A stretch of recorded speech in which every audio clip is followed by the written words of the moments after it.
Yan, yung letter Y, ibig sabihin na yan, here.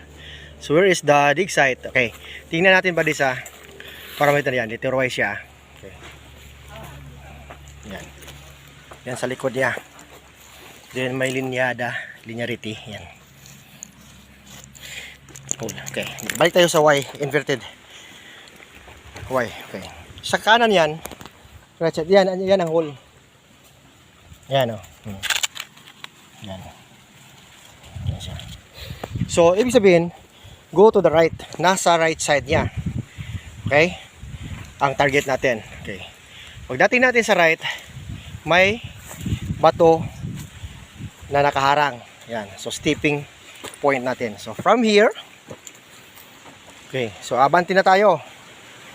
Kasi nasa kanan pag dito tayo nakaharap. So, dito, forward tayo. Forward. Okay.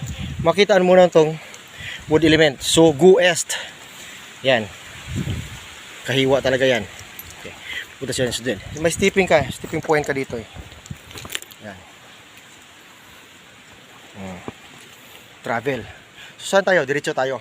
So, from that, okay, marker na may inverted Y or here sign. So, here ang item to the right. Na kung dito na posisyonin natin, in front na. Dahil dito sa linearity sa wood element na est, hanapin natin. So, galing dito, tatlong hakbang, buddies. Isa, dalawa, tatlo. Ito yung old puno. Patay na to. Pero old puno to. No? Ano nang mangyari dito? So, dito na tayo sa puno. Ito yung sa est.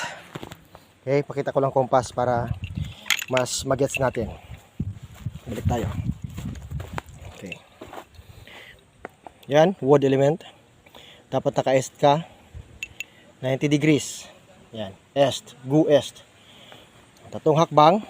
1, 2, 3. Tamaan mo yung puno. Okay. Dito ka naman sa puno, harap ka sa 180 degrees. Yan. Reverse to sa elemental. Dahil dyan ang creek sa south. Okay?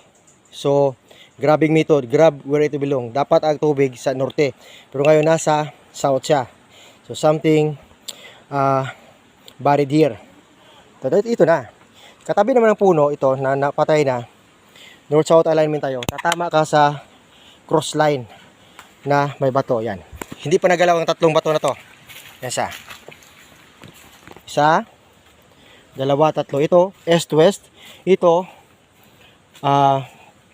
south, north. So, sa north, buddies, ito yan. Kasi grabing to Ito yung